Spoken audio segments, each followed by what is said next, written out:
হায় রে, টেইলর সুইফটের একটা গানের কারণে কিম কার্দাশিয়ান প্রায় 10 লাখ ফলোয়ার্স হারালো ইনস্টাগ্রাম থেকে। বাট কি আছে সেই গানে?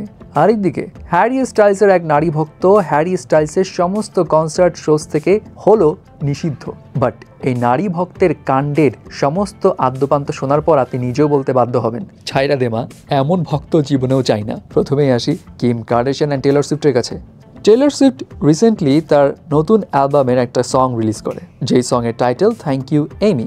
যেই গানটা রিলিজের পর টেইলর সুইফট তো অ্যাপ্রিসিয়েটেড হচ্ছেই, বাট সমস্যা হলো কিম কার্দাশিয়ানের নাম্বার অফ ফলোয়ার্স হু করে কমছে। শুরুর দিকে 5 লাখ কমে গিয়েছিল। At that time number of followers ছিল 364.3 মিলিয়ন, বাট এই গান রিলিজের পর সেটা কমে গিয়ে দাঁড়ায় 363.3 মিলিয়ন। বাট এখন চেক করে দেখা গেছে সেই নাম্বার অফ ফলোয়ার্স আরও কমে 363 মিলিয়নে ঠেকেছে, মানে প্রায় 1 মিলিয়ন ফলোয়ার্স কমে গেছে। 10 লাখ ফলোয়ার্স জাস্ট টেইলর সুইফটের গানের জন্য গায়েব। বিষয়টা অস্বাভাবিক না? কি আছে এখন সেই গানে? ওয়েল, দ্য ফ্যাক্ট ইজ, অনেকেই নিশ্চয়ই জানে 2009 সালে কিম কার্দাশিয়ানের এক্স হাজব্যান্ড কানে ওয়েস্ট টেইলর সুইফটের সঙ্গে অন স্টেজে খুব বাজে ব্যবহার করেছিল। অ্যাট দ্যাট টাইম কিম কার্দাশিয়ানও তার হাজব্যান্ডকে সাপোর্ট জানিয়েছিল, যেই কারণে কিম এবং টেইলরের মধ্যে অনেক ঝগড়াঝাটিও ছিল। সেই ঘটনা তো বহু বছর হয়ে গেছে, বাট এখন পর্যন্ত বোধহয় টেইলর সুইফট ওই ঘটনা থেকে মুভ অন করতে পারেনি। কারণ অনেকেই বলছে টেইলর সুইফটের ওই গানে কিমকে নিয়ে কিছু কথা বলা আছে এবং এই ঘটনা নিয়ে কিছু জিনিস হয়তো উল্লেখ করেছে আকার ইঙ্গিতে, যার কারণে ওই কিমের উপর আবার সবাই ঝাঁপিয়ে পড়েছে এবং তাকে আনফলো করছে। যাই হোক, টেইলর সুইফট তো অফিসিয়ালি এমন কিছু বলেনি, তবে কিম কার্দাশিয়ানের সোর্স জানিয়েছে টেইলর সুইফটের এই বিষয়গুলো দেখে কিম কার্দাশিয়ান বিরক্ত। তার কথা হচ্ছে, ভাই এটা তো বহু আগের, আমার এক্স হাজব্যান্ডের সময়ের, এখন তো এগুলোতে মুভ অনও করে ফেলছি আমি। টেইলর সুইফট কেন এটা ধরে বসে আছে, এখনো কেন এগুলো নিয়ে নাড়াচাড়া করছে, এটাই কিম কার্দাশিয়ানের মাথায় ঢুকছে না। যাই হোক, কি আর করার। আবার এমনও হইতে পারে হয়তো কিম কার্দাশিয়ান ফলোয়ার্স কিনে রেখেছিল, সেগুলো হয়তো এখন চলে গেছে। এবার আসি হ্যারি স্টাইলসের কাছে।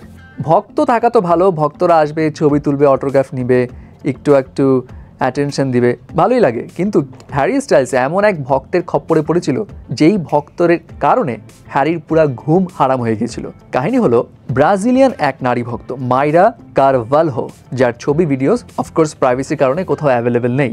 সেই মাইরা কি করলো, সেই হ্যারি স্টাইলসের প্রতি এতটাই অবসেসড যে হ্যারি স্টাইলস ইউকেতে যেই এলাকায় থাকে সেই এলাকায় হ্যারি স্টাইলসের কাছাকাছি বাসা নিয়েছে। হ্যারি স্টাইলসকে চিঠি দিত, SMS দিত, ইনফ্যাক্ট তাকে 1 মাসে 8,000-এর উপরও কার্ড পাঠিয়েছিল।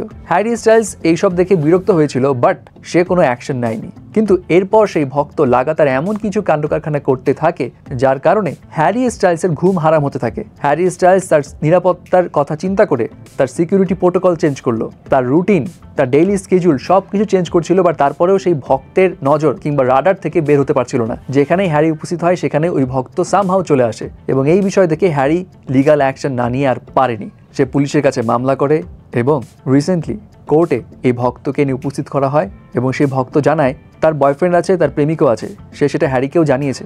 কিন্তু সেই সঙ্গে সে হ্যারির প্রতিও এত দুর্বল যে হ্যারিকে ছাড়া সে কোনো কিছু কল্পনাও করতে পারে না। এখন ভক্তের এই সমস্ত কথা এবং সমস্ত প্রমাণ আদি দেখে আদালত নির্দেশ দেয় এই ভক্তকে 14 সপ্তাহের জেল খাটতে হবে, পাশাপাশি আগামী 10 বছর হ্যারি স্টাইলসের সমস্ত কনসার্ট, শোজ এই জায়গাগুলো থেকে সে নিষিদ্ধ হবে। দেখা গেলেই তার খবর আছে। যদিও সেই নারী ভক্তের আইনজীবী জানিয়েছিল সেই নারী অ্যাকচুয়ালি মানসিকভাবে একটু অসুস্থ, তার ম্যানিয়াক এপিসোড নামে একটা সিমটমস আছে, যার কারণে সে হ্যারি স্টাইলসকে নিয়ে নানা রকম হ্যালুসিনেট করে, নানা রকম ফ্যান্টাসাইজ করে, এবং সেটারই বহিঃপ্রকাশ ছিল এগুলো। ইচ্ছাকৃতভাবে সে এইসব কাণ্ড ঘটায়নি।